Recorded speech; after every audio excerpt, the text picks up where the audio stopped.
A graduate of Harvard Law School and a successful businessman, in 1957 he founded the John Birch Society. And now it's my pleasure to introduce Mr. Robert Welch. Good afternoon, young ladies and gentlemen. I'm going to be talking, as you may not have been told, on the John Birch Society. I've been speaking pretty steadily for the last 2 or 3 months on the Vietnam picture, but I thought here for today, and especially for the comparatively short time for a long-winded old man like me that was allowed, I should talk on the Society, because if you want to go to learn about American Legion, you'd probably go to the commander of the Legion, and if you want to learn about the Society, probably I am the fellow that should try to tell you about it. So let's start at the beginning. And the John Birch Society was founded in Indianapolis on December 9, 1958. It was chartered under the general laws of Massachusetts as a non-profit educational organization. And we have lived up meticulously to those specifications, including not making any profit, for 8 years. During those 8 years, we have sought to bring into the John Birch Society only men and women of good character, humane consciences, and religious ideals. For we are striving to set an example by dedication, integrity, and purpose in word and deed, which our children's children may follow without hesitation. Members of the Society are of all races, colors, and creeds. We are of all social, economic, and educational levels. We are individualists who disagree among ourselves about many things, but we are firmly united in devotion to those beliefs, principles, and purposes which we do hold in common. For we have voluntarily joined together, 1, to combat more effectively the evil forces which now threaten our freedom, our lives, our country, and our civilization. 2, to prevail upon our fellow citizens to start pulling out of the deepening morass of collectivism and then climb up the mountain to higher levels of individual freedom and responsibility than man has ever achieved before. 3, to restore with brighter luster and deeper conviction the faith-inspired morality, the spiritual sense of values, and the ennobling aspirations on which our Western civilization has been built. The long-range objective of the Society has been summarized as less government, more responsibility, and a better world. So we collided with communism. For the purposes I have just outlined to you brought us immediately into conflict with the communists on 2 levels. On the ideological plane, the communists seek always and everywhere to bring about more government, less individual responsibility, and an immoral world. And on the plane of action, until the communists can be stopped from completing their subjugation of the whole world, there will be no opportunity for us to move forward at all towards our permanent goals. We have undertaken, therefore, to play a leading role in slowing down, stopping, and eventually routing the communist conspiracy. We realize that the one thing no conspiracy can withstand is the light of day on its activities.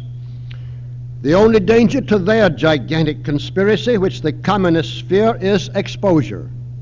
For this reason, we do all that we can to bring to our fellow citizens more knowledge and a better understanding of the methods, the progress, and the menace of the communist machine. In this undertaking, we have become a new form of opposition to the communists, which they have never faced before in any of the vast areas they have already taken over. So the communists, grasping this fact very early, set out in 1961 to destroy us. The most official communist publication in the United States is The Worker. in which the line is laid down for the faithful. During the last 6 months of 1961, there was, we believe, only one issue of this communist weekly paper which did not contain an attack somewhere in its pages on the John Birch Society.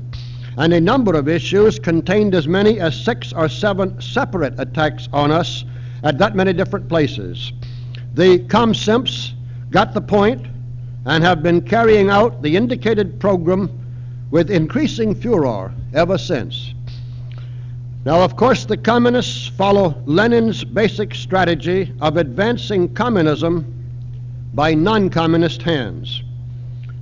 They could never impose the tyrannical rule of some 3% of a population over the whole population, which they repeatedly do in one country after another, unless they could inveigle enough non-communists and even anti-communists among that other 97% into doing their dirty work for them, deceptively appealing, for instance, to every motivation in human character, from sordid selfishness to practical politics to misguided idealism. They have gradually beguiled a lot of very good Americans into joining the attack on us, until the maligning of the John Birch Society has now probably exceeded in intensiveness and extensiveness that faced by any other organization in all American history. And in general, our defamers do not even try to refute the facts on which we focus attention.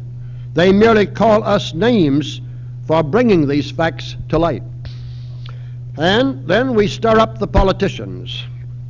The John Birch Society itself is in no sense a political organization. We try to give our members information, understanding, and we hope even inspiration, which will make them better citizens. As good citizens, they may take, and we hope that most of them will take, an active part in politics. But each member does so entirely on his own, working in the party of his choice for the candidate of his choice, exactly as do members of the American Legion or the Knights of Columbus or the Rotary Club or a Baptist church. Let me explain that that's not only a sound policy with us as a matter of principle, but from the pragmatic point of view, it's absolutely necessary. In this 1966 election, for instance, in the state of Alabama, our members, and we are quite strong in Alabama, our members were about one half divided, one half of them, for Martin, a conservative Republican congressman for governor, and about half were for Wallace. And you can imagine, and we've had the same thing over and over in many states, and you can imagine what would happen to the John Birch Society if we tried to tell either faction, no, you're wrong, you work for the other side. So we do not take any part in politics or support or oppose any candidates in political campaigns. Our members, as I said, do.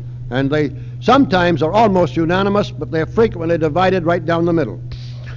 We regard education as the means and political action as only the mechanics for bringing about what we think are improvements in government. The mechanics will automatically be used when sufficient education has prepared the way.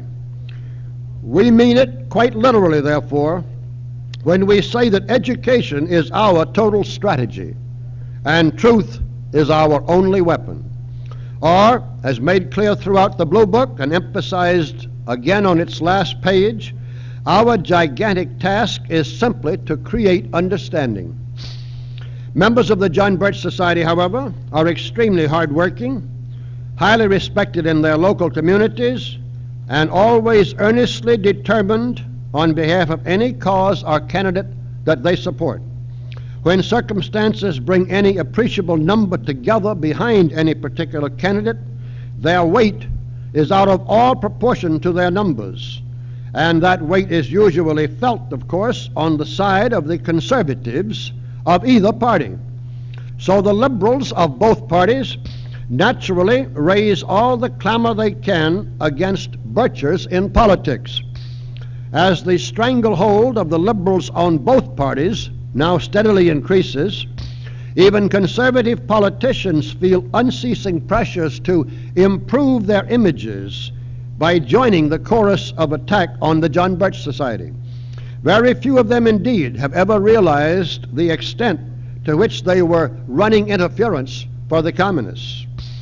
A related part of the mammoth and many-faceted campaign which the communists have generated against us is a deliberate and widespread attempt to associate the John Birch Society in the public mind with the Communist Party, of all things, with the Ku Klux Klan and other so-called extremists of the left and of the right. Our approach to the problems of today is so different from the viewpoint of the clans that we have never knowingly admitted a member of any clan into the society. We estimate that about 40% of our total membership is Catholic.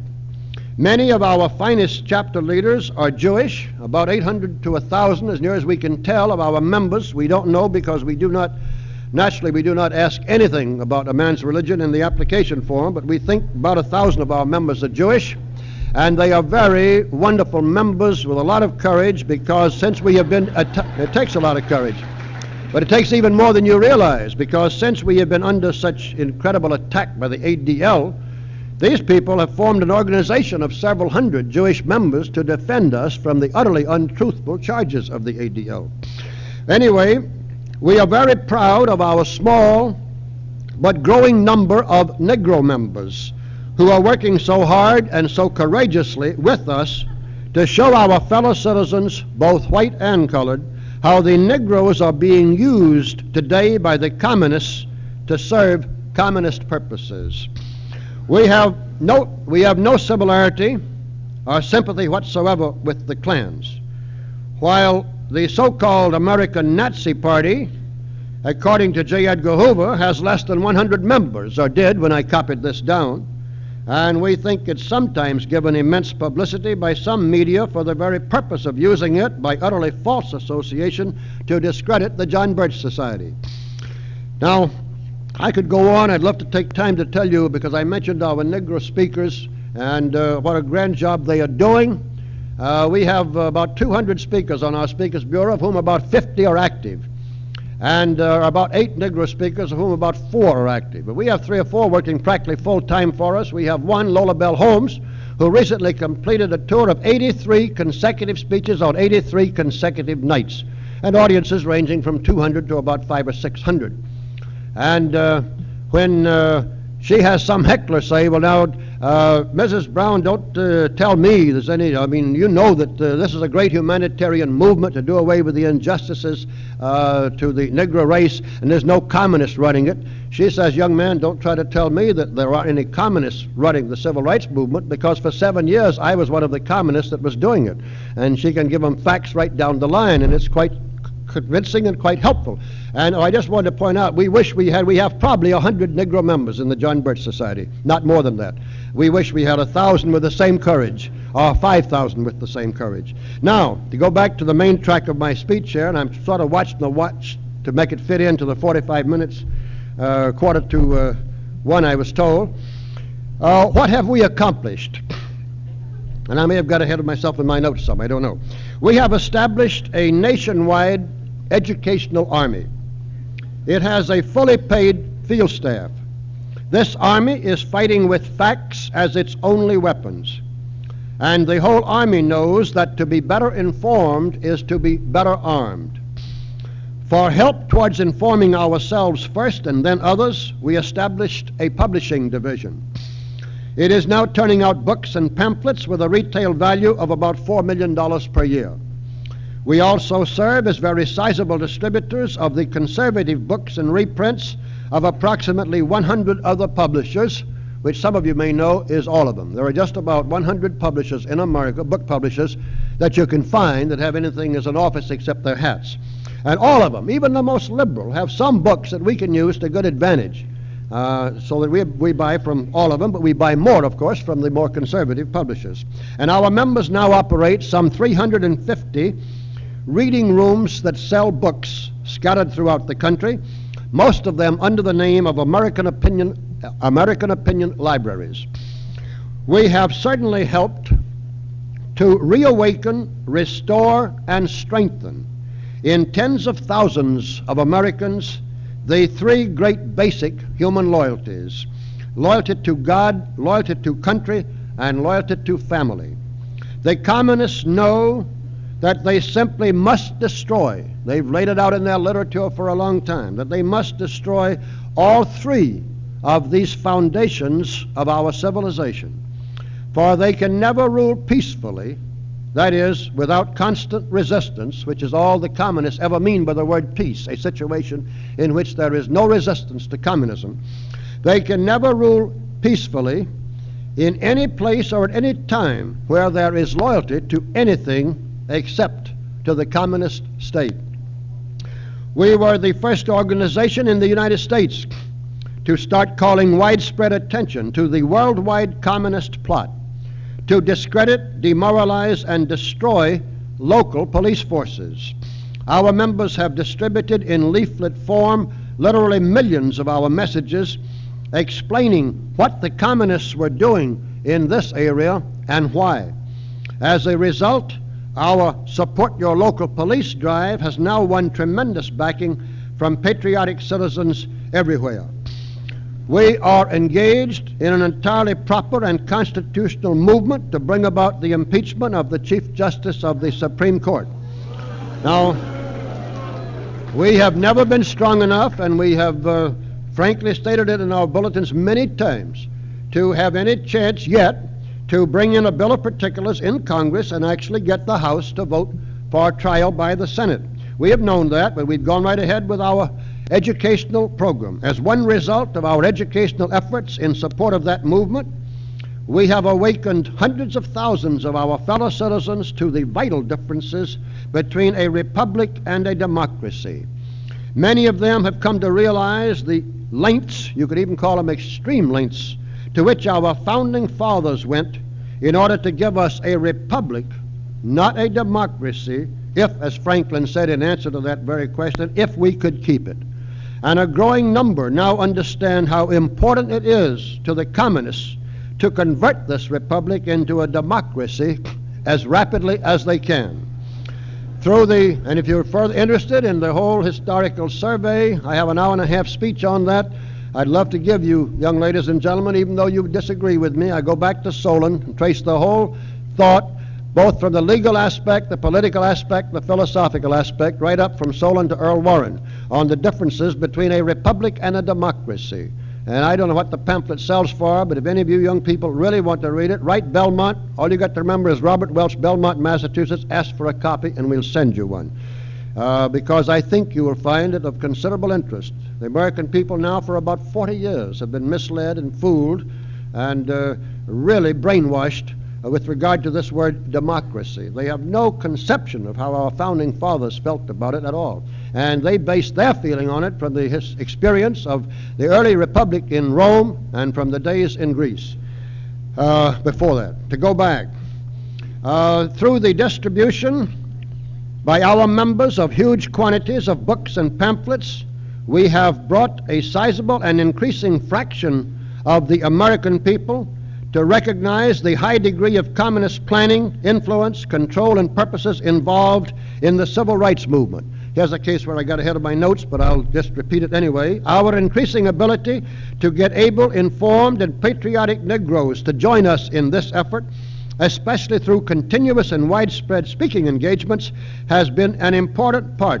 of this service to our country. We have helped mightily to offset the emotional and extravagant tendencies of the prejudiced and the poorly informed to blame communism on any one group or race or organization. The historical facts clearly reveal that the international communist conspiracy reaches through every conceivable body it can utilize in any way to promote its ends. And we have insisted from the beginning that we are fighting the communists and nobody else. The fact-finding subcommittee of the California Senate ended the 25,000-word report of its 2-year investigation of the John Birch Society with these paragraphs. This is the end of the 62 printed pages. Quote, "We believe that the reason the John Birch Society has attracted so many members is that it simply appeared to them to be the most effective, indeed the only, organization through which they could join in a national movement to learn the truth about the communist menace and then take some positive, concerted action to prevent its spread. Our investigation and study was requested by the Society, which had been publicly charged with being a secret, fascist, subversive, un-American, anti-Semitic organization. We have not found any of these accusations to be supported by the evidence. And I think maybe that's the end of the quotation. I should point out that was after a 2-year investigation by 5 different investigators for that very purpose, full time. What we have accomplished, above all else, is to keep the John Birch Society alive and growing as a rallying point for the increasing number of informed and patriotic anti-communists.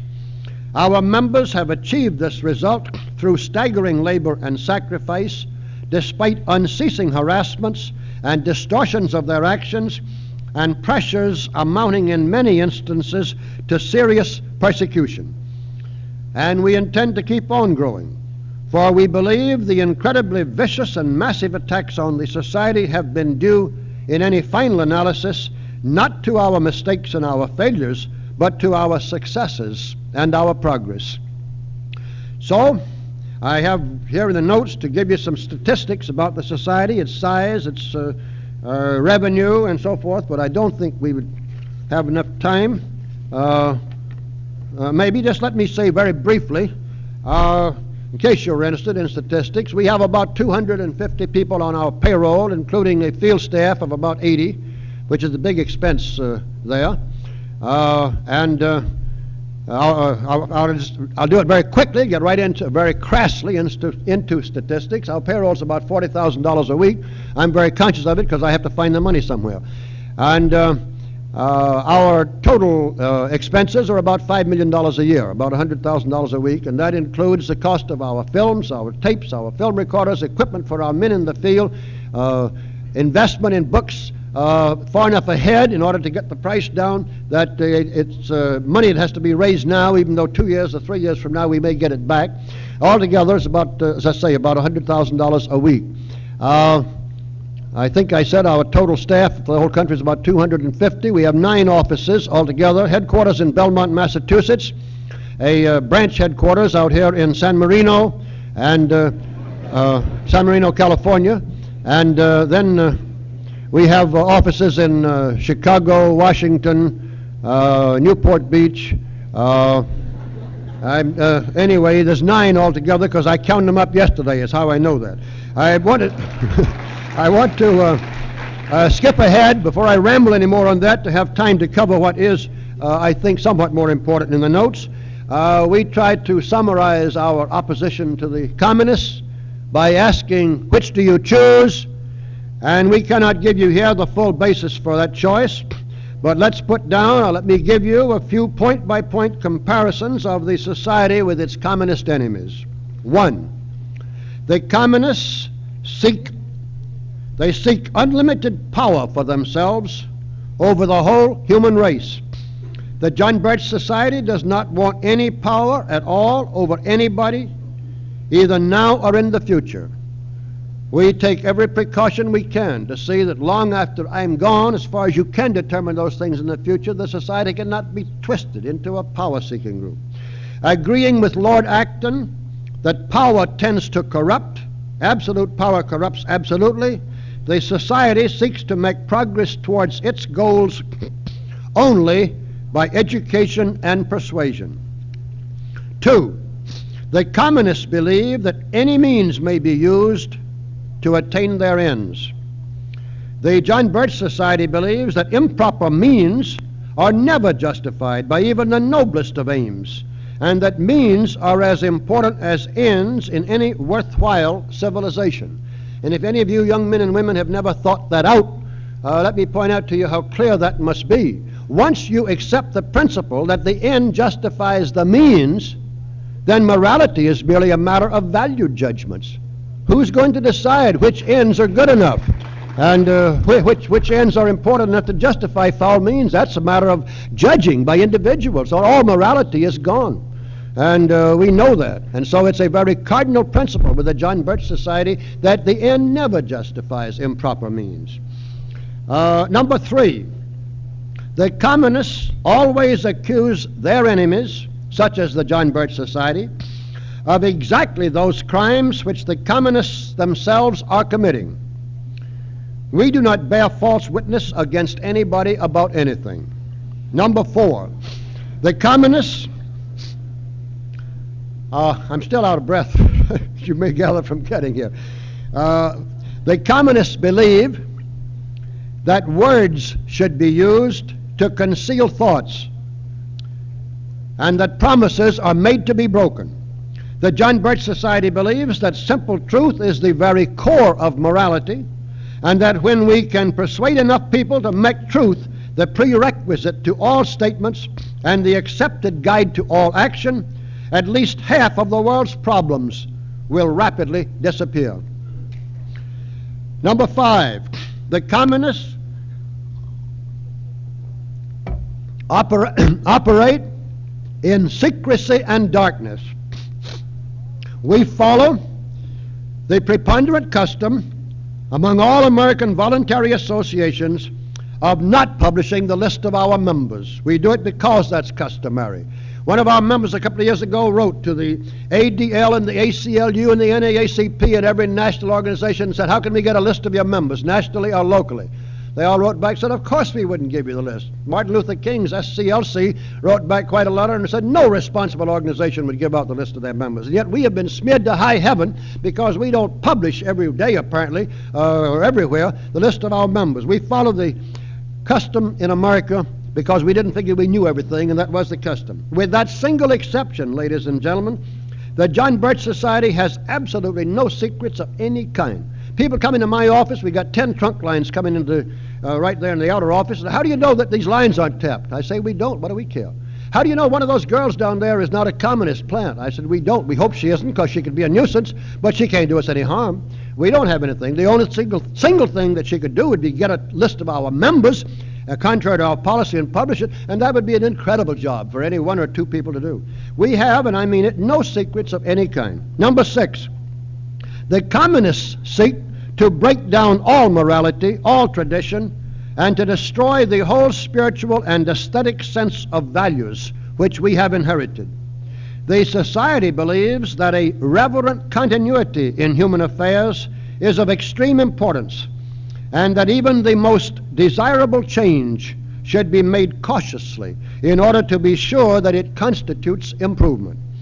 Number 7, the communists believe that man is just a material combination of atoms with no other purpose than satisfaction of the desires of the physical entity thus assembled. The John Birch Society believes that a divine creator has endowed man with a purpose and an upward reach which are visibly, obviously, far superior to and frequently prompt a willing sacrifice of the desires and needs of the individual himself. Number 8, the communists, Lenin, Lunacharsky, and many other leaders openly preach and have preached for generations that man, to quote Lenin exactly, men must learn to hate, unquote, and that only through spreading sufficient hatred can the communists succeed in ruling the world. The John Birch Society, ladies and gentlemen, hates nobody, but only, and we mean that, but only the evil which they do. The Society believes that love for one's neighbor and goodwill towards all men should be a fundamental motivation in all human relationships. Now, we have summarized the differences between the communist program and our own in the following brief paragraph. Quote, we must oppose secrecy with open-handedness. We must publish to the world our beliefs, our purposes, and our methods as fully as the collectivists conceal and disguise their own. We must oppose conspiracy, not with counter-conspiracy, but with exposure, justice, and education.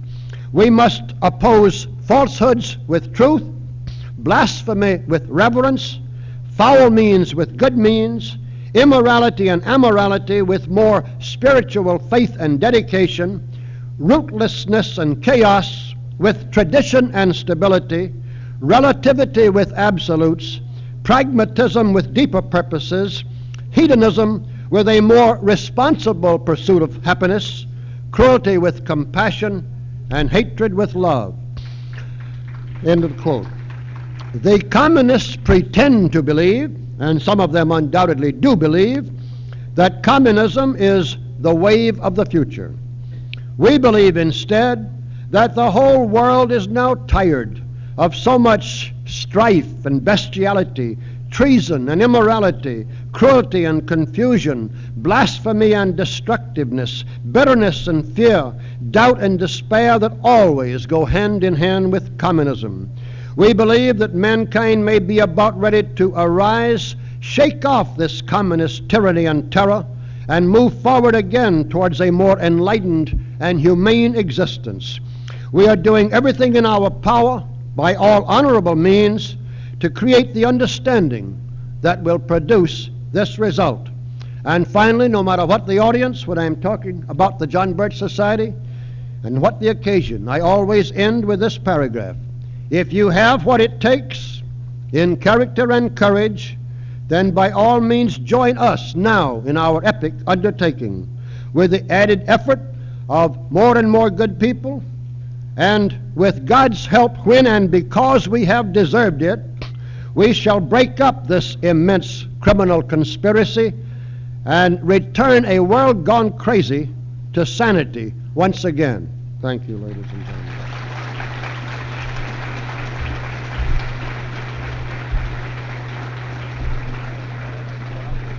Yeah.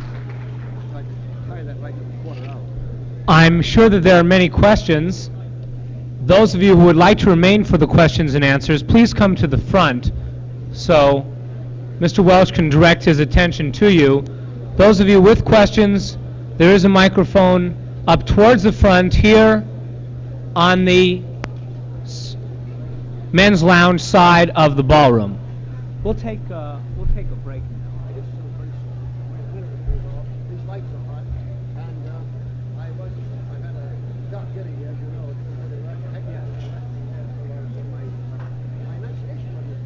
And I can't, because of this light, I won't be able to see you. I can't see whether it's a girl or a man. Wouldn't it be wise to turn this light off? Do we need it? Suppose I just identify them. I don't know. They probably have all the pictures or anything they want. But now, if we could turn this light off, it would surely help me. If you don't really need it anymore, let's do. That's fine. Now I can see the young man there. Mr. Welch, I'd like to know exactly and specifically what Earl Warren has done to further the international communist conspiracy. All right, could you all hear him? He asked what Earl Warren had done specifically and exactly to forward the international, or help the international communist conspiracy. In the first place, if you read the bulletins, the materials of the John Birch Society, you will find that we have never claimed that he has whatsoever. I'll come back to your question on that side in a minute. But we have never claimed that he has. We have given as the reason why we think Warren should be supported. You'll find it in our material over and over that he and the court under his direction have been punching huge, ragged holes in our Constitution and have been trying their best to convert this republic into a democracy. Now, as to what he has done to help the communist conspiracy, that's not part of our move to impeach him at all. I don't know that I'd want to try to tell you specifically because I'm not sure he has, but I can tell you this. I don't know what Warren thinks of the communists or how much he likes them or doesn't like them, but we sure do know what the communists think of Earl Warren. It's right on the records. They practically idolize him. They have come out, Dorothy Healy herself has said that the greatest day, the most important success in the history of the Communist Party in this country were some of the decisions of Warren on one particular Monday or of his court. And they have done other things to show how much they idolize him. But that has not been the basis of our move to impeach him at all. Now let's have others. You asked your question. I did my best to answer it. Yes, I'd like to know what your reaction is to the concept that an atheist can be a moral, patriotic, upstanding, whatever the rest of the adjectives that you used earlier, and whether or not you feel in the context of atheism that someone can object to the war in Vietnam who is an atheist and still be moral and still be love of humanity. Let me, I know what you're saying, so let me cut it short by saying yes, because I think whether a man is really an atheist or not is a matter of his own definition, on which others might agree, and I certainly would not want to say that there are people who think they're atheists who could not be moral at all. We in this society do try to get people who have religious ideals, a religious background as a basis for morality. Sometimes we find that we have a member, a chapter leader, and one of the best men we've had turns out that he's an atheist or thinks he is. He's doing a grand job. We've never thrown anybody out of the society, but we do go out because we believe in general we will come nearer getting what we want in the way of character from people who do have religious ideals. But I think that the word atheism is, and I'm not trying to hide behind the question of definitions, I think it's a subjective matter as to what the man himself thinks is a definition. And we certainly wouldn't try to set ourselves up as an authority in that field at all. What does the John Birch Society think we should do to improve the lot of Negroes in the United States? Well, I really think that the lot of the Negroes in the United States was being very rapidly improved up to 1954. And that's all right. I'm not alone in it. Ebony Magazine, which is certainly the leading Negro publication in America, stated a little while before that the United States had made greater progress in solving a very difficult racial problem than any other nation ever had in history. And I think it is quite true. However, let me say this, that for whatever inequities and injustices there are that should be cleaned up, got rid of, let's by all means do it, but let's don't sink a great ship because there are some splotches on the deck under the guise of cleaning up the splotches, and especially let it be done by people who don't even care about cleaning up the splotches. They merely want to use that as an excuse to sink the ship. Let me say one further thing. We try to get our members, all of our members, to adopt this principle with regard to other problems too. But we have a very good Negro member named Al Smith. He's a publisher of a weekly newspaper in a town in Ohio. And he has been for 25 years. It's a successful weekly, carries the county advertising and everything else. Al believes that there are inequities and injustices to his race that should be cleared up. But he carries in great big type, boxed on the front page of every issue of his paper, and he has now for over a year. He started this entirely on his own. In America, our first job is to stop and rout the communists. After that, all other problems, including racial problems, can be settled in peace and freedom. We think it's a pretty good approach. Mr. Welch, you quoted the State Senate Fact-Finding Committee report, and yet also said that the improper means are never justified.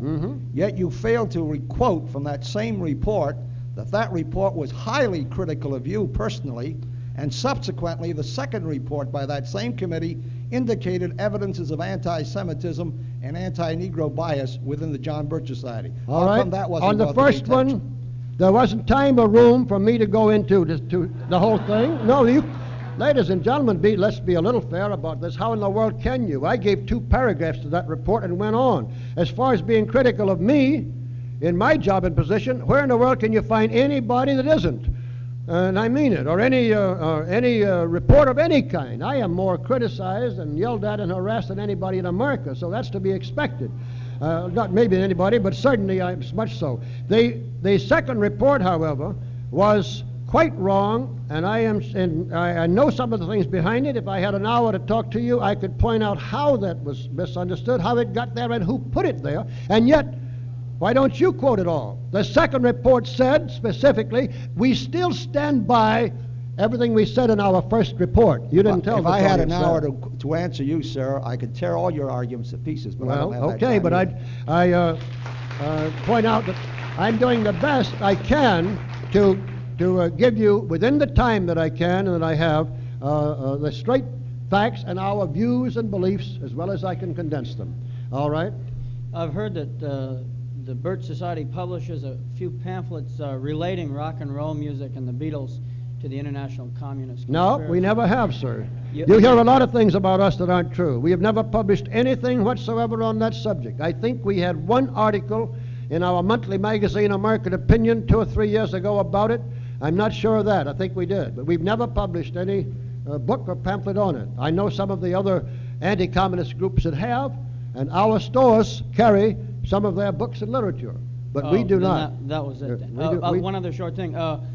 What is your opinion of the Illuminati? Does it exist, and where does the Birch Society stand? Well, if you want to find that out, it's pretty hard to give you in a few minutes. We have a pamphlet called The Truth in Time, in which it's an hour-and-a-half speech put in pamphlet form. We go back to pick up the conspiracy in 1776 and May 1 and trace it through. Most Americans think the conspiracy, the communist advance began in 1917 or something, or a few of them go back behind that to the first Russian Revolution under Trotsky that failed in 1905, and some go back all the way to 1848. And of course, you can go right back very solidly to 1776 anyway, and to some of the drive under the encyclopedists before that. But we pick it up there and bring it through right up till today, till tomorrow, and with the high spots of the history. And we do think that there has been a growing in power anyway, conspiracy for all of this time, increasing its stranglehold on the groups under it, the groups it's using, and seeking to impose its rule on the whole world. It's called The Truth in Time. I'd be glad to have you write and get a free copy of it. We do believe that whether you call them Illuminati or not, whether it's been one continuous group or not, we don't know, you can't tell. But there has been a gradually coalescing control at the top of the whole worldwide conspiracy. We call them the insiders, just so as not to have to imply any history we're not sure of. All right? Oh, I have 2 questions that are kind of... You know, my mind's a interrelated. little feeble after all of this. Give me one at a time, will you? I might not remember the second that's one. why I broke it down that way. All right. Um, That's all right. Go ahead. Don't let it bother you. Let's have it. What is the first one?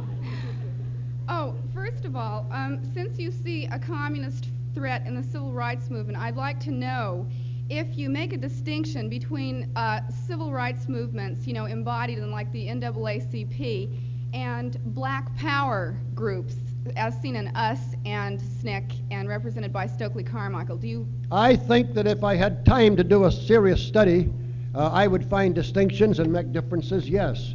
But as a matter of fact, I'm only one person. I have an organization to run, and I'm still making speeches on quite a schedule, and I usually confine them to one subject. The speeches now are on Vietnam and have been for 2 or 3 months, and I'm not qualified to get into the details on this. I do tell you that we can, I think, prove to any impartial person that there are very strong communist hands and influences in the civil rights movement as a whole. I see. But I think that I would be able to find a lot of differences, but I'm not qualified to bring them up.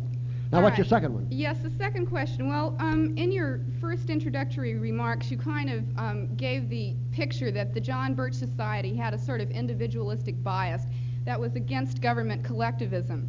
All right, now, if you take that and you also say that, you know, you can do something to help the Negro, it seems very strange to me, because it seems that the Negro problem has to be approached through government collectivism before you can give the individual an opportunity to deal with his particular problem. So how would you reconcile All right. these? Well, we don't reconcile because, frankly, we disagree with you.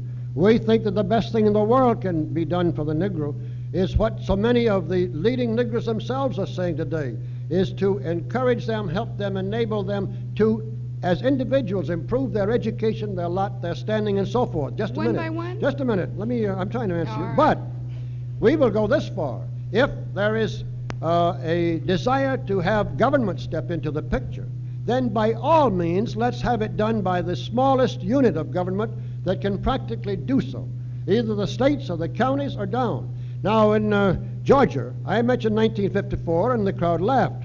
However, in Georgia, in 1954, when the school decision came, the state of Georgia was spending 50%, a little over that, on trying to bring the Negro schools up to equal or better or surpass the white ones, even though they got only 15% of the revenue from the Negroes in Georgia. And this was a matter of a state trying to do what it could to improve the educational opportunities for the Negroes. I could go on and find for you cases where counties, different bodies have. I think everything the federal government has done has been a handicap, and I have plenty of good Negro friends that think the same thing, and I mean a handicap to the Negro advance. I really do. I can't convince you of it, but I can give you my answer honestly, just the same. Thank you. Okay? What I want to know, Mr. Speaker, is that how many Republicans did you support during the last election of 1966, and how many Democrats did your party support? All right. I'll have to take the time to answer that then. I thought maybe I'd covered it, so it wasn't necessary. The John Birch Society never supports any candidate in any political campaign. It cannot. You can see why. In the last election, I thought I mentioned, in the state of Georgia, state of Alabama, let's take this better, I did mention it. Our members were divided equally. If we tried to tell them which candidate to support, we'd tear the John Birch Society to pieces in 3 months' time. So we take none whatsoever. Now, our members as individuals play a very active part in politics. They sometimes pretty well agree. A lot of times they don't. They split down the middle. But they have been, so far as we can tell, about 40% Democrat and 60% Republican. And in this last campaign, they were equally divided between supporting a Democrat in Alabama and supporting a Republican. The same thing in Georgia, the same thing in many other places. So that the society cannot be put in the category to answer your question at all. The best I can tell you is we are probably about 60% Republican and 40% in membership. How do your members or your organization feel about imposing tuition in the state of California? Imposing and the second? Oh, I don't know enough about it. After all, I have an opinion on most everything to give me a chance, but I like to get a little basis for it, and I don't know enough about that story.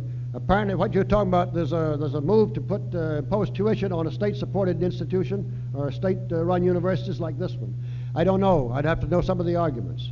And why stand up here and ramble? Let me try to answer things that maybe I know a little more about than some people here, not half of you or all of you, but some. So let's skip that and let somebody else have a question now. Finally, how do you feel about the draft? I feel about the draft that if we really had a will to win in Washington, desire to win this war, you wouldn't even need a draft. You'd get plenty of people who want to go. Since there isn't, and they're being sent over there to fight with their hands tied behind their backs and with every kind of handicap put on them, it's a problem for the individual conscience, and far be it from me to set myself up to tell the young men of today how they should feel about the draft. All right. You said that worthy ends can never justify unjust means. Even improper means, I said. Improper means. Would you apply, I assume you support the American presence in Vietnam, so would you mind applying this belief and telling us, first of all, what you think the American aim is in Vietnam? Secondly, what means you think could be used to accomplish this aim? And thirdly, whether or not you think that means such as burning villages and napalming women and children can be justified by the aims that you Well, you asked questions that need a whole speech on Vietnam, and goodness knows I've got it. I've been making it for quite a while, 2 of them. They run an hour and a half apiece, 3 hours. So it's a little hard to discuss the whole Vietnam picture. However, let me say this. I feel very strongly, and most of our members do, that we should never have been in Vietnam at all. But we are in there now. We have been in there so involved for long enough that we don't feel that there is any honorable way out, any fair way out, even to the Vietnamese themselves, any way out at all, except through victory. And this is where, of course, you're raising a question on which we might disagree. We feel that we have a very strong position with regard to Vietnam in the John Birch Society. We feel that the first thing to do is to win the war, promptly, conclusively, and completely.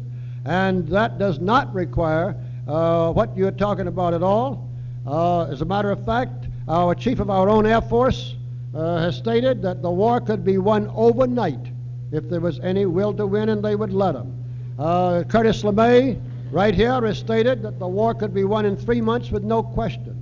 The war is being carried on, and I would agree with you'd probably agree with this, for the purpose of making it bigger and bigger and more of an obsession in the minds of the American people, with no desire and no intention of winning it, for the advantages, political advantages of being at war, and with the communist influences behind it, for the great advantages to the communists of having this war. There's nothing new about any of that in history, especially the political advantages to the administration. Having a government get its nation involved in war and keep a war going for the sake of political advantages at home is so old. And as you probably know, Shakespeare dramatized it in that speech of Henry IV to his son, who later became Henry V, Prince Hal, when he said, "Be it thy course to busy giddy minds with foreign quarrels." Well, that's an obvious advantage, but we think the advantages go deeper. We think that we should let our boys go ahead and win the war, which is the most humanitarian, most merciful thing could be done. We think you should then set up a strong anti-communist government, a truly strong one there that could unite the anti-communist factions, preferably under the Emperor Bao Dai, because he's the one man that could, and then issue an ultimatum to Hanoi and Peking so strong that they don't even dare look in the direction of Saigon, and then bring our boys home. And this is our position, and we summarize it as victory, then peace. And we don't think, frankly, there is any other honorable way out. Do I understand you to say then that, for instance, leveling North Vietnam would be a just means to end the war? I don't think this is at all necessary, but if we are going to win the war, and I don't think either there's any possible need of getting into atomic bombs, I do think there is a need of going ahead and blockading Haiphong and stop the materials that are enabling the North Vietnamese to fight. As a matter of fact, they have to have a truce granted to them every once in a while in order to solve their logistic problems. They're so tough. Blockade Haiphong and stop the supply. Over 80% of it's coming from Soviet, Russia, and the European satellites, and the war would fold up in short time anyway. Let's have another question, because there's no use arguing the whole day on Vietnam. If you're looking for morality... loud enough for me. If you're looking for morality and abusing human beings is immoral, then why aren't you supporting the civil rights movement? If we're looking... repeat that slowly, will you? I'm up here. I don't think you get it up here as well. You're looking for a specific type of morality here in the United States, and there's so much abuse of human beings, you should be supporting the civil rights movement instead of calling it communist. Well, I'm afraid, young man, that I may know a great deal more about the history of the civil rights movement than you do. And at least I've studied it a great deal more. I can go back and show you how, well, we have one book by Alan Stang called, it's very simple, The True History of Civil Rights. It's about 350 pages, very carefully documented history in which nobody has found any error, showing that everything being done in the civil rights movement is exactly as it was laid out by Pogany in 1928 for Stalin.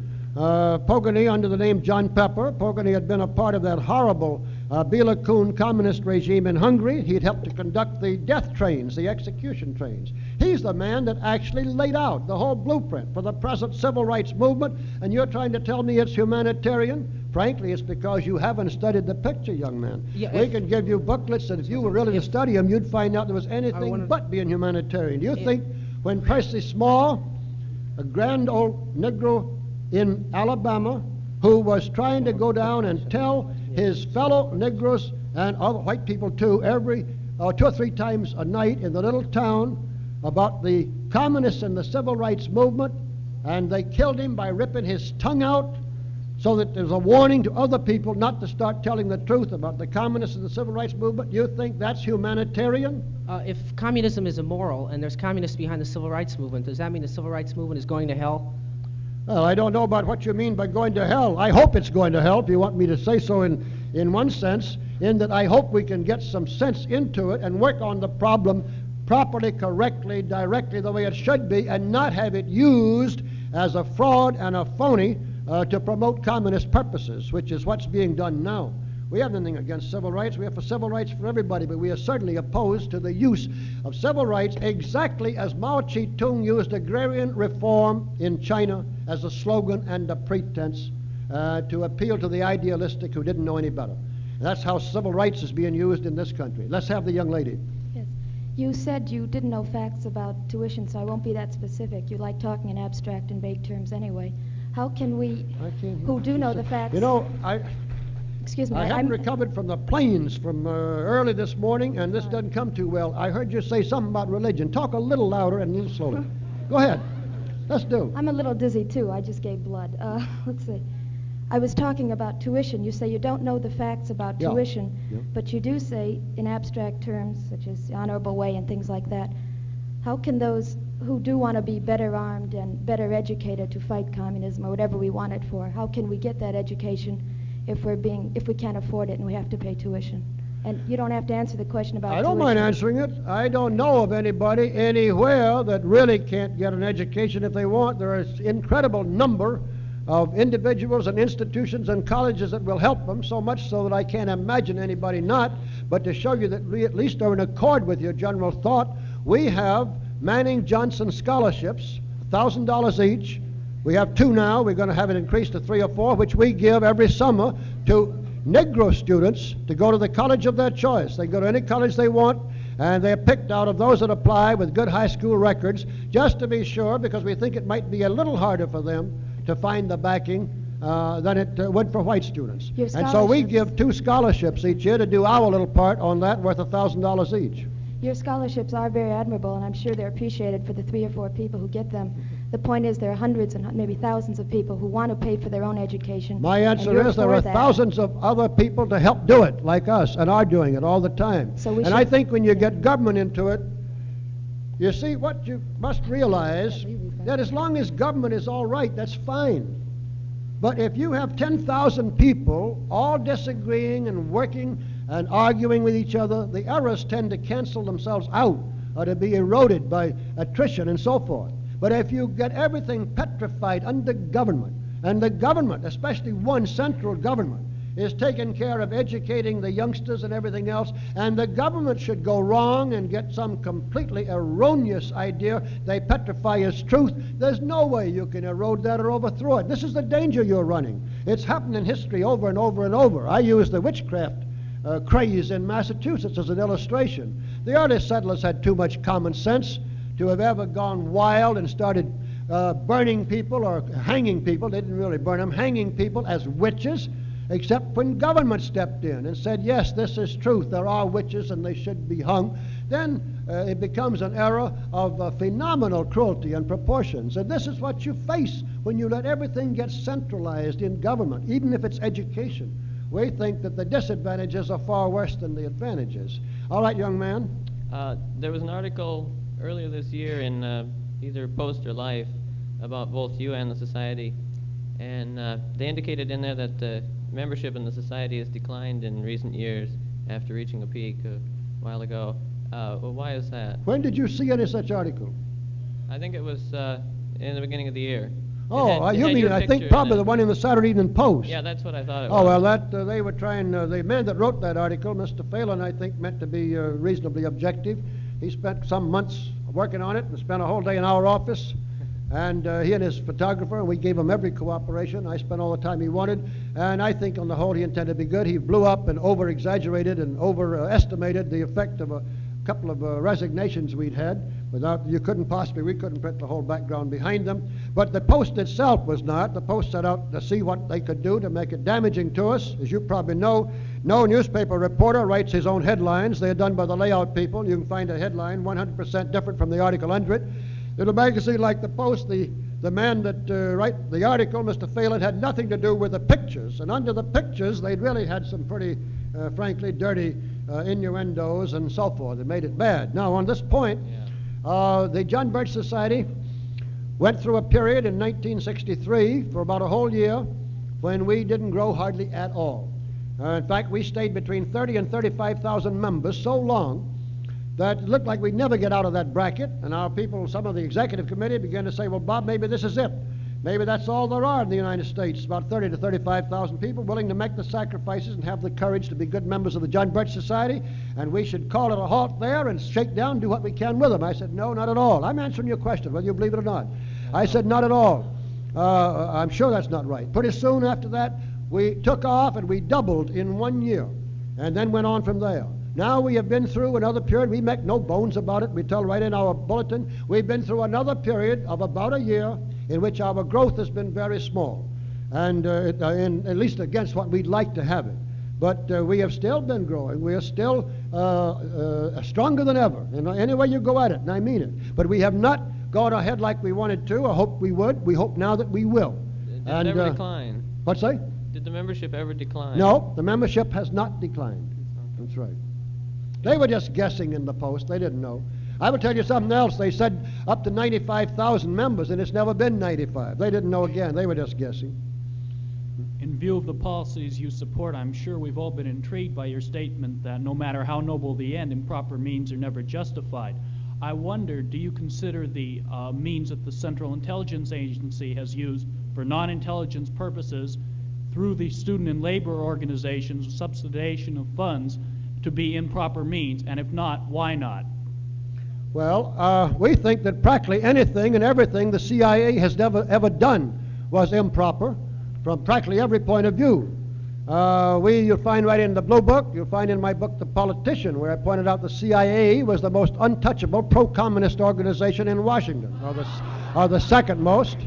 And you'll find where I've taken Allen Dulles and said that any man with all, incidentally, we pointed out in the summer of 1958 in print, in publication, that Castro was a communist, period. It was right there on the record.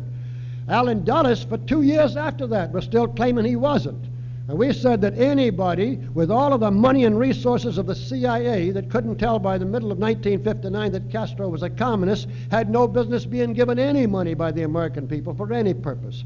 It so happens that we also, far in advance of all this, have been pointing out the way the CIA was using American money to help communize Africa. But I won't go into the details of that. It has been. So you couldn't have any less opinion or worse opinion of the CIA than I have, young man, I can tell you. Probably for different reasons or different approaches, but nevertheless, this is bad. All right?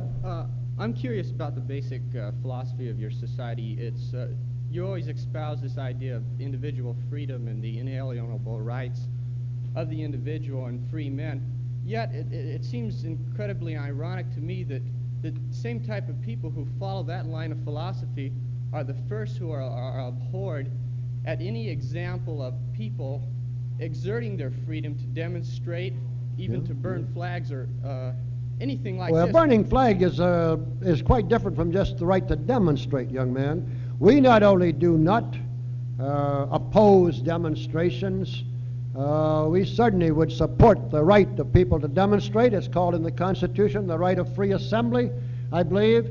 And you'll not find anywhere that we have opposed it. As a matter of fact, in this march in New York last week, I understand that members of the society got together and had quite a part in the parade. It was not a project of the society officially. We didn't do it. Yeah, well, but we certainly didn't oppose. Society. I'm just talking about the people who go along with your line of thought against, anti-communism and this whole approach, your whole philosophy. Well, I'm afraid you're being too vague for it to mean anything to me and probably to the audience. Now, well, I think you... If you're going to talk specifically about burning the American flag, yes, we're opposed to it. Why? You brought it up. Because we think that loyalty to God, country, and family is necessary in a civilization. The flag typifies, represents loyalty to our country, and we think burning it is a breaking down, a destruction of one of the loyalties that's necessary to civilization. Aren't you imposing one of your own value judgments on the rest of society? No, we are not. We are not at all. This is accepting certainly the consensus by an incredibly preponderant majority of history and of the American people. Now, if you want to bring about a civilization with no loyalties in it except to the communist state or to something else, I'm not trying to accuse you of that, but you bring about one, you've got a long few thousand years of history to overcome, young man. I think if you're going to get into the philosophy there, I'd love to argue it with you, but there isn't time here to do it right. I would like to have you read Republics and Democracies. I think you'll find some things in it you'd be interested in, this pamphlet. But you're going to get into philosophy and morality to that extent. I can't answer it here. I think I can defend the fact that there are places where you can draw a line, even though we are willing to go along with, in fact, we encourage all the variations in human thought within almost limitless range, as we said, because we believe that the errors, if allowed to work freely will balance themselves out. We don't want them petrified under government into one huge error that you can't get rid of. So we wouldn't be as far apart as you think. But there are limits within any particular time and place. Let's skip it because we just go on, and I'm sorry, all right. Mr. Welch, references have been made to your statement that the ends do not justify any means, no matter how noble these means be. Other applications have been made to other problems. I believe you're referring to the communistic doctrine of violent revolution. No, I wasn't referring at that point at all. I wasn't. I was referring to a general principle that the end doesn't justify the means. That's all. In fact, I wasn't even thinking about all right, the that's comments. fine then. Do you completely and absolutely condemn all violent revolution or revolution of any kind for ideological or economic reasons? No, not at all. Not at all. Then what is As a matter of fact, if the revolution is for sound ideological purposes, I can see many times when it might be idealistic and justified. My greatest criticism of the communist revolutions is that they are not for that. That's a pretense. That's a phony. The communists at the top, and communism is always imposed from the top down, pretend that they are stirring up and leading and supporting revolutions from the bottom up. They never really make them. They get merely a semblance of them, a pretense of them, with all of their cruelties and coercion, so that they can pretend that, and then through diplomatic negotiations, as for instance at Evian, sell Algeria out to the communists, even though 95% of the people in Algeria wanted no part of it. It's perfectly clear on the record. But they get these pretenses of revolution which they use. If you're talking about an honest, idealistic revolution, certainly, that's part of the human race's climb. We object to the phoniness of the whole thing. Let's try again. So you claim that the civil rights movement is communist-led and inspired. Yes, we do. Now, Martin Luther King, James Meredith, and Dick Gregory, and Stokely Carmichael are for... Well, I don't know enough about them at all. I noticed that J. Edgar Hoover has just come out this morning's paper I had time to read on the plane with some rather interesting remarks about Stokely Carmichael. But I don't know enough about the others, and I don't want to say anything there. I will just pick the first one because he's the best known. Martin Luther King. In our book that we published by Alan Stang, I told you it's about 350 pages of very carefully documented history. Nobody can find any errors in it. He gives two whole chapters to Martin Luther King. At the end of the chapters, he says, I think he says with regard to the $64 question, if I remember correctly, but he says the rest of this anyway. So, considering the way, is King a communist? He said, considering the way that he has hired communists, been hired by communists, worked with communists, affiliated with communists, trained communists, been trained by communists, and associated by communists, whether or not he himself is a communist would seem to be a matter of concern only to his psychiatrist. And this is the way I would leave it about King. But you can give it if you want it, if you're really interested. There's 2 chapters there giving you the record. Would you be willing to come out, though, and say that Martin Luther King or any of these... I just told you I would stand right by what Alan Stang said in the book. It's not my job to go around making any such statements. We have time for 2 more questions. All right. Could you discuss your feelings on Social Security in the United States? Yes, I'd love to have an hour to do it. My feeling on Social Security is that there is a far better way of arriving at and accomplishing the same thing, but until you could begin to have the new way come in, even if you could have an extreme conservative government take over tomorrow, I would not be for wiping it all out. I would be for trying to find and use the better way. The better way actually was coming in America if we could have kept government from getting into it so strong. When Henry Ford in 1912 doubled the price of labor from $2.50 to $5 a day, he wasn't being humanitarian or idealistic particularly. He was trying to find enough good labor to man his factories in the growing factory system in America.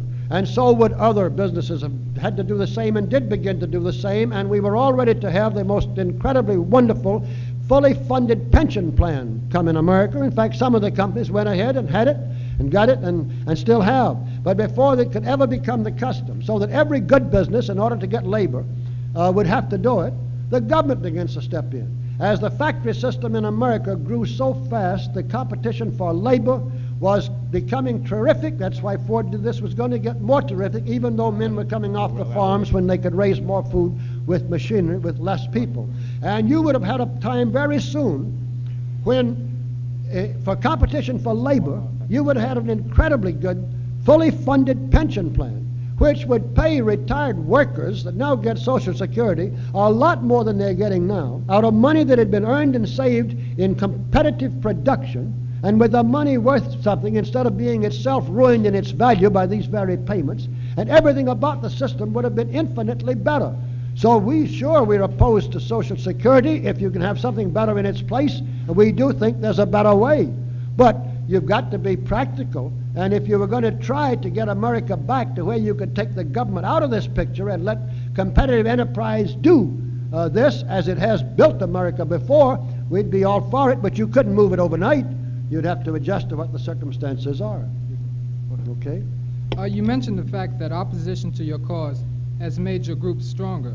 Now, what I'd like to know is, can we carry this line of reasoning to apply to the fact that the more opposition the Communist Party receives, the stronger it gets also? It is certainly opposition to the communism, especially where the bosses at the top could have some of those at the bottom, the idealistic saps which they were, become martyrs, has certainly, to that extent, at times helped the cause. You can't put any such general rule on it as this. If so, you'd have it that the more they were prosecuted, automatically by that alone, the stronger they got. Incidentally, I don't remember where I said this about ourselves. I'm not saying I haven't, but I didn't say it today anywhere, and I don't know where you picked it up. I said that the pressures we'd been under made us stronger. Right. Well, okay, I wouldn't deny it, but I didn't remember putting it in that form. But certainly, the communists have gained by being able to think of some of their people, have them converted, being thought of as martyrs, yes. Doesn't this undermine your whole cause? Do what? Doesn't this undermine? Not necessarily, because I think that in most cases, those who became martyrs were working for very immoral, very improper, very undesirable, cruel, non-humanitarian purposes, even though they themselves were sold to believe it. You take a man like Manning Johnson. He was a great American.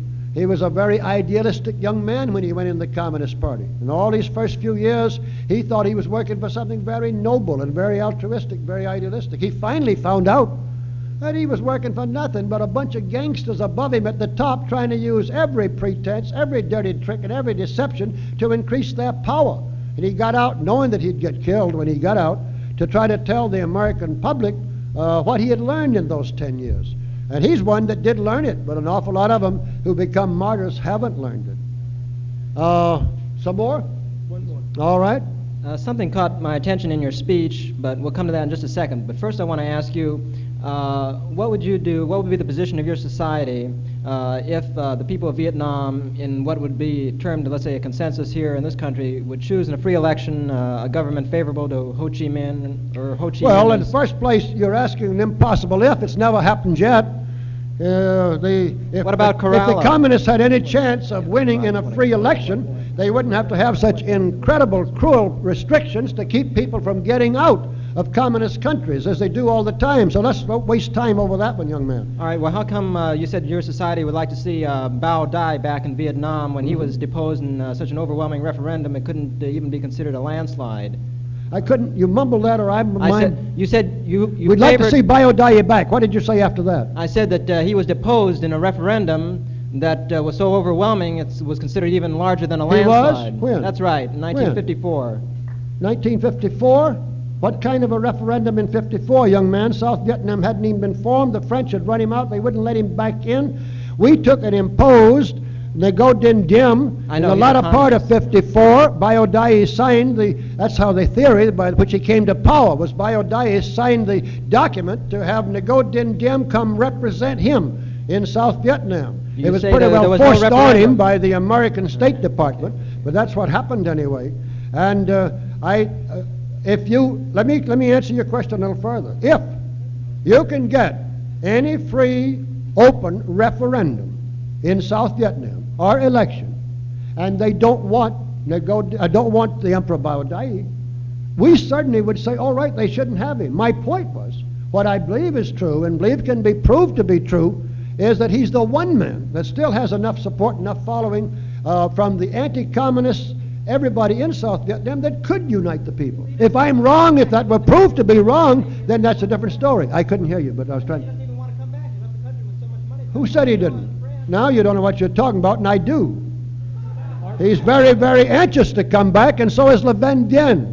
They come back tomorrow. And this I do know. In fact, Le Van Bien is begging to come back, and the emperor himself or his son Baolong would be delighted to come back. In 1954, I don't know of any referendum that was conducted under any of the kind of conditions you're talking about, young man. I'll go look it up to see what there is there that brings it up, but I think I know that Vietnamese picture from 52 or 3 on about as well as you do, including what Lansdale did all that time, passing out all those pamphlets for the American government urging the Vietnamese not to oppose the communists, because that's what your French bosses want you to do. You get the French out of here as your bosses, and then if you don't like the communists, then you might try to oppose the communists. This is the kind of political shenanigans and chicanery and nonsense was being carried on by our State Department, and I don't believe it's even possible that they had any kind of an honest representative referendum or election at all in 1954. I'll go look up and try to see what they're supposed to have had that could be pretended to be that, but I don't believe it at all. Well, they say that it's time to quit, ladies and gentlemen, and it looks like it because we haven't got as many people here as we had when we started. Thank you for giving me a chance to answer this much the best I could. And let me just say one thing in winding up, that I can summarize what the John Birch Society is trying to do today, and I always like to summarize this if I can in one sentence. We are trying, by all honorable means, to save for our children and their children as much as we can of the glorious country and humane civilization which we ourselves inherited. And young ladies and gentlemen, you better study real history pretty carefully before you let anybody persuade you to help to destroy what was the nation offering the greatest individual freedom, the greatest opportunity, and the greatest chance to pursue individual human happiness that there has been in history. Thank you again very much. I'll now stop.